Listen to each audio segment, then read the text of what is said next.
Galatians 3:9 ഇങ്ങനെ വായിക്കുന്നത്. അങ്ങനെ വിശ്വാസിയായ അബ്രഹാമിനോടുകൂടെ അനുഗ്രഹിക്കപ്പെടുന്നു. അങ്ങനെ വിശ്വാസിയായ അബ്രഹാമിനോടുകൂടെ അനുഗ്രഹിക്കപ്പെടുന്നു. അതിന്റെ സമകാലീന വേർഷൻ നമുക്കൊന്ന് വായിക്കാം.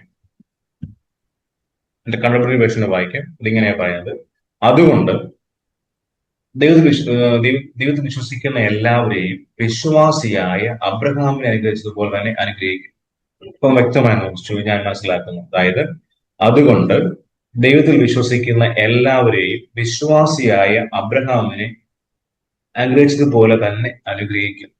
ഹല്ലേലൂയ, സ്തോത്രം, പ്രൈസ് ദി ലോർഡ്. അപ്പോ വിശ്വാസിയായ അബ്രഹാമിനെ അനുഗ്രഹിച്ചതുപോലെ തന്നെ അനുഗ്രഹിക്കുമെന്നുള്ള ഒരു പ്രോമിസ് ആണ്. ഹല്ലേലൂയ. ജാതികളായ നമുക്ക് ഓർത്തിൽ കിട്ടിയിരിക്കുന്നത്. സ്തോത്രം, ഹല്ലേലൂയ. എന്താണ് അബ്രഹാമിന്റെ വിശ്വാസം എന്ന് വെച്ചാൽ, നമുക്കറിയാം, അബ്രഹാമിന് ദൈവം വിളിച്ചു. കൽദേശത്ത് അബ്രഹാം ഒന്നും കാണാതെ ഇറങ്ങി പുറപ്പെട്ടു.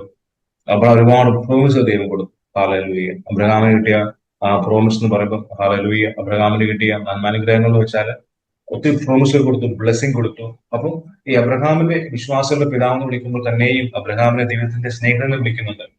അബ്രഹാമിന് കിട്ടിയ കുറെ പ്രിവിലേജുകളുണ്ട്. സ്തോത്രം, ഹല്ലേലൂയ. അബ്രഹാമിന് കിട്ടിയ അനുഗ്രഹങ്ങൾ നോക്കാം, എന്തൊക്കെയാണെന്ന് നോക്കാം നമുക്ക്. അതായത്, അബ്രഹാമിന്റെ സമ്പത്തുണ്ട്, സന്തതിയുണ്ട്, ദീർഘായുസുണ്ട്. ഈ ഹല്ലേലൂയ, ഈ വളരെ വലിയ ബ്ലെസ്സിങ്സ് അബ്രഹാമിന് കിട്ടിയിട്ടുണ്ട്. അതോടൊപ്പം തന്നെ അബ്രഹാമിന് കിട്ടിയ മറ്റൊരു തരത്തിലുള്ള ബ്ലെസ്സിങ് ആണ് അതിന്. ഹല്ലേലൂയ, സ്തോത്രം. ദൈവത്തിന്റെ സാന്നിധ്യമുണ്ട്, നീതീകരണമുണ്ട്. വിശ്വാസത്താലാണ്.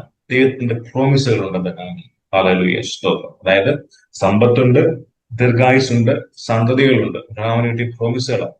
വലിയ ബ്ലെസ്സിങ് അബ്രഹാമിന് കിട്ടിയിട്ടുണ്ട്. അതോടൊപ്പം തന്നെ അബ്രഹാമിന് കിട്ടിയ അതിലും വിലയേറിയ ബ്ലെസ്സിങ്ങുകളാണ് ദൈവത്തിന്റെ സാന്നിധ്യം. അതായത്, ദൈവ സ്നേഹിതനെ പോലെ കണ്ട ഒരാളാണ് അബ്രഹാം. രണ്ടാമത് നീതീകരണം, വിശ്വാസ നീതീകരണം അബ്രഹാമിന് കിട്ടി. മൂന്നാമത്തെ കാര്യം, അബ്രഹാമിന് പ്രോമിസ് ഒരുപാട് ലഭിച്ചിട്ടുണ്ട്. വളരെ പ്രത്യേകിച്ച് കനാൻ ദേശം പറഞ്ഞ ഭൂമിയിലെ കനാൻ ദേശം മാത്രമല്ല, സ്വകീയമായ കനാൻ ദേശം. കാരണം അബ്രഹാം കനാൻ ദേശം വന്ന് കൂടാരം പഠിച്ച ശേഷം പിന്നെയും തനിക്ക് പ്രോമിസ് ചെയ്ത ലാൻഡിലേക്ക് ഇങ്ങനെ പ്രയാണം ചെയ്തുകൊണ്ടേയിരുന്നു. അത് കാണിക്കുന്നത് അബ്രഹാമിന് കിട്ടിയ പ്രോമിസ് ലാൻഡ് എന്ന് പറഞ്ഞ കനാൻ ദേശം മാത്രമല്ല, സ്വർഗീയ കനാനെന്നാണ് നമുക്ക് മനസ്സിലാക്കാൻ കഴിയുന്നത്. സ്തോത്രം. അപ്പൊ ഞാൻ പറഞ്ഞതാണ്, ഈ അബ്രഹാമിന് കിട്ടിയ ബ്ലെസ്സിങ്സ് അതേപോലെ തന്നെയാണ് വിശ്വസിക്കുന്ന നമ്മൾക്കും ദൈവം വെച്ചിരിക്കുന്നത്. ഹല്ലേലൂയ, സ്തോത്രം. എന്തൊക്കെയാണ്? അബ്രഹാമിന് കിട്ടിയ സമ്പത്തുണ്ട്, ഹല്ലേലൂയ, സന്താനങ്ങളുണ്ട്, ദീർഘായുസുണ്ട്. അതിലുപരിയായി ദൈവത്തിന്റെ സാന്നിധ്യം അബ്രഹാമിനെ എപ്പോഴും, അതായത് സ്നേഹിതനെ വിളിക്കപ്പെട്ടത് കൊണ്ട്, അല്ലെങ്കിൽ സ്നേഹിതനെ വിളിക്കപ്പെടണമെങ്കിൽ നമുക്കറിയാം ആ ഒരു ക്വാളിറ്റി. ഓഫ്കോഴ്സ് നമ്മൾ വിളിക്കപ്പെടുന്നത് മക്കളെന്നാണ്, ശരിയാണ്. എങ്കിലും അബ്രഹാം എന്ന് പറയുമ്പോൾ ദൈവത്തിന്റെ സാന്നിധ്യം കൂടെ ഇരുന്ന്, അല്ലെങ്കിൽ ദൈവത്തോട് അല്ലെങ്കിൽ ദൈവ സ്നേഹിതനെ പോലെ കണ്ട ഒരു വ്യക്തി അബ്രഹാം എന്ന് വെച്ചാൽ. അപ്പൊ ആ ഒരു അനുഗ്രഹം വളരെ വളരെ വലിയൊരു ബ്ലെസ്സിങ് ആണ്.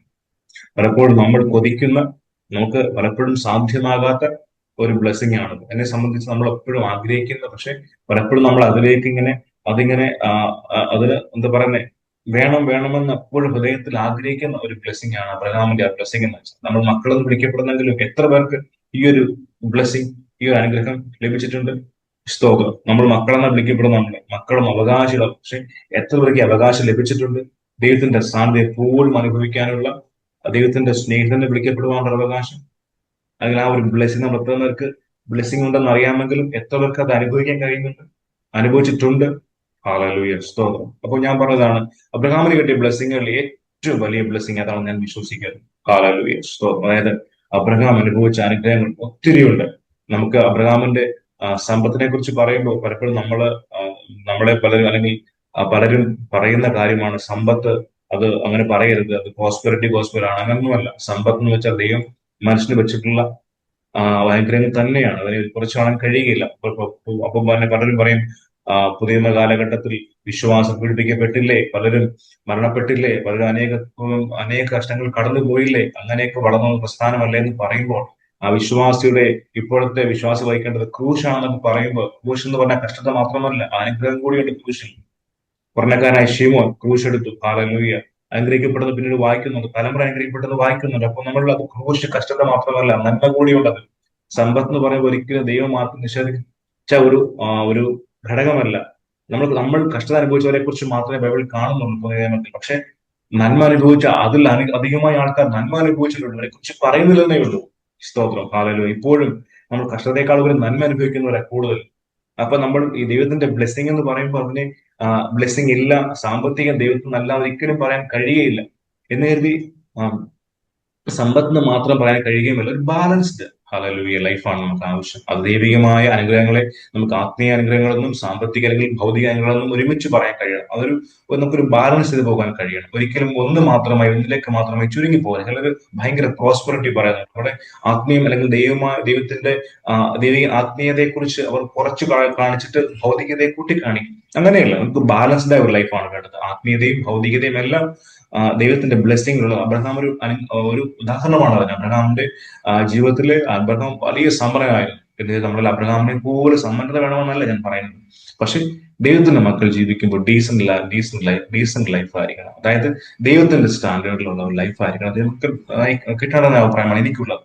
ഒരിക്കലും പട്ടിണി പരിവട്ടു അല്ലെങ്കിൽ കഷ്ടതയും പ്രയാസം എന്നല്ല. ക്രൂശ് ഒരിക്കലും അതല്ല ക്രൂശ് അർത്ഥമാക്കുന്നത്. ക്രിസ്തുവിനെ ഫോളോ ചെയ്യുമ്പോഴുള്ള ഒരു കഷ്ടപ്പാടാണ്. അതാണ് ശരിക്കും ക്രൂശ് അർത്ഥമാക്കുന്ന എന്റെ അഭിപ്രായം. അല്ലാതെ ഒടിഞ്ഞു നുറുങ്ങി അസുഖം പിടിച്ച് ചുമച്ച് അല്ലെങ്കിൽ എന്താ പറയുക നമ്മൾ രോഗവും കഷ്ടപ്പാടും കഷ്ടതയും പരിവട്ടവും അങ്ങനെയുള്ള ഒരു കഷ്ടതയല്ല ക്രൂശ് നമുക്ക് വെളിപ്പെടുത്തുന്നത്. ക്രൂശ് വെളിപ്പെടുത്തുന്നത് ക്രിസ്തുവിനെ ഫോളോ ചെയ്യുമ്പോൾ നമ്മൾ കടന്നു പോകേണ്ട മറ്റു ചില കാര്യങ്ങളുണ്ട്. അത് ആന്തരികമായി നമ്മുടെ ചില ആത്മീയമായ സ്ട്രഗിളിംഗ് ആയിരിക്കും, അല്ലെങ്കിൽ ക്രിസ്തുവിനെ അനുഭവിക്കേണ്ട ചില കാര്യങ്ങൾ. അതിനെയാണ് ക്രൂശ് വ്യക്തമാക്കുന്നത്. എന്റെ ഒരു അഭിപ്രായം അതാണ്. ഒരിക്കലും എന്താ നമ്മുടെ നിത്യജീവിതത്തിൽ കാണുന്ന രോഗങ്ങളോ അല്ലെങ്കിൽ കഷ്ടതയോ അങ്ങനെയാണ് ഞാൻ വിശ്വസിക്കുന്നില്ല. അതൊക്കെ ഇല്ലെന്നല്ല, പക്ഷെ അതാണ് ക്രൂശ് ഞാൻ വിശ്വസിക്കുന്നില്ല. ക്രിസ്തുവിനെ ഫോളോ ചെയ്യുമ്പോൾ ഉണ്ടാവേണ്ടതായ അനുഭവിക്കുന്ന ചില പ്രയാസങ്ങൾ, യേശുവിനെ പ്രതി ക്രിസ്ത്യാനിയുടെ പേര് അനുഭവിക്കുന്ന പ്രയാസങ്ങൾ. പക്ഷെ ഞാൻ പറഞ്ഞ ഇത്രയാണ്, അബ്രഹാമിന്റെ ബ്ലെസ്സിംഗ് എന്ന് പറയുമ്പോൾ അബ്രഹാം സകലത്തിലും അനുഗ്രഹിക്കപ്പെട്ട വ്യക്തിയാണ്. വീണ്ടും എടുത്തു പറയാം, സാമ്പത്തികം, സന്തതി, അതുപോലെ ദീർഘായുസ്, അതുപോലെ തന്നെ നീതീകരണം. നമുക്ക് നീതീകരണമുണ്ട്, പ്രോമിസുകൾ, സ്വർഗീയ കനാനെ കുറിച്ചുള്ള പ്രോമിസ് ഉണ്ട്. ഹല്ലേലൂയ. അതിന് അപ്പുറമെ ഞാൻ വിശ്വസിക്കുന്ന ദൈവത്തിന്റെ സാന്നിധ്യം എപ്പോഴും നമ്മളോട് കൂടെ ഇരിക്കുന്ന ബ്ലെസ്സിംഗ് അബ്രഹാമിൽ ഉണ്ടായിരുന്നു. നമുക്കത് പ്രോമിസ്ഡ് ആണ്, നമ്മളൊരു ബ്ലെസ്സിംഗ് ആണ്. പക്ഷെ നമ്മൾ എത്ര പേർക്ക് അതിലേക്ക് ഇടാൻ കഴിയുന്നുള്ളത് ചോദ്യമാണ്. ഈ ദിവസങ്ങളിൽ ഈ ഒരു ചോദ്യം നമ്മൾ എപ്പോഴും ഉണ്ടായി വരട്ടെ. നമ്മുടെ ജീവിതം ഇവിടെ ഇങ്ങനെ നമുക്ക് കിട്ടിയ പോലെ അങ്ങ് ജീവിച്ചു പോകാനല്ല. നമ്മുടെ ലൈഫിനെ കുറിച്ച് കർത്താവിന്റെ ഒരു പ്ലാൻ ഉണ്ട്. അബ്രഹാമിന് കിട്ടിയ ബ്ലെസ്സിംഗ് നമ്മുടെ ജീവിതത്തിൽ ദൈവം തരാൻ ആഗ്രഹിക്കുന്നു. വചനം എങ്ങനെ പറഞ്ഞ, അബ്രഹാമിനെ അനുഗ്രഹിച്ചതുപോലെ, വിശ്വാസിയായ അബ്രഹാമിനെ അനുഗ്രഹിച്ചതുപോലെ വിശ്വാസം നമ്മളെ ദൈവം അനുഗ്രഹിക്കാൻ ആഗ്രഹിക്കുന്നു. ആ അനുഗ്രഹത്തിന് ചില ഡിമാൻഡുകളുണ്ട്. ഹാലലൂയ, സ്തോത്രം. അനുസരണം എന്ന് പറയുന്നത് ഏറ്റവും ഇമ്പോർട്ടന്റ് ആണ്. ഈ ദിവസങ്ങളിൽ ഞാനത് ലാസ്റ്റ് പറഞ്ഞതേ ഉള്ളൂ. നേതാവ് പറയുന്നത് അബ്രഹാമിന് കിട്ടിയ അനുഗ്രഹങ്ങൾ നമ്മളും അതേപോലെ തന്നെ ദൈവം വച്ചിട്ടുണ്ട്.